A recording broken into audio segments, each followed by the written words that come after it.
La musique adoucit les mœurs si l'on en croit un vieil adage, mais gare aux oreilles si le volume est poussé trop fort. Alors, histoire de sensibiliser les adolescents au danger des décibels, un concert du genre pédagogique tourne en France. Il mêle connaissance de la musique et prévention. Le voici à Carré, Julien Lebotte, Catherine Aubel.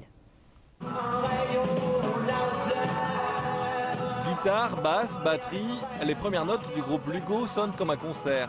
Mais c'est bien plus que cela. Ces musiciens comédiens interprètent le spectacle Peace and Love devant des collégiens et lycéens.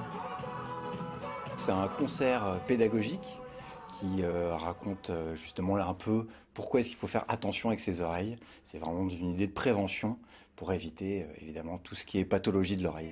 Et au départ, chanter en même temps que la musique, ça donne ça.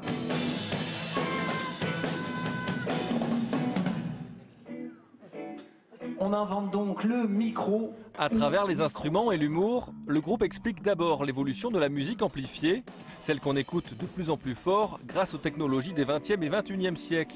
L'occasion de faire passer le message à un jeune public amateur de décibels. Dans nos écouteurs, c'est quasiment à fond à chaque fois, donc je pense que ça nous anime les oreilles. Quand on vieillit, c'est encore pire quoi. Donc si on écoute de la musique forte quand on est jeune, du coup ça empire quoi. Il y a beaucoup de gens qui mettent la musique trop forte. Et du coup après ils ont des problèmes d'oreilles et ils sont obligés d'acheter des appareils auditifs pour bien écouter. La prévention passe par des précisions physiques sur le son et biologiques sur le fonctionnement de l'oreille humaine. Lorsqu'une onde sonore plus lente ou prolongée arrive, ce stapétus se contracte. Initié par la Mutualité française, ce spectacle tourne en France depuis quelques années avec un message: la musique doit être un plaisir et non une torture pour nos oreilles.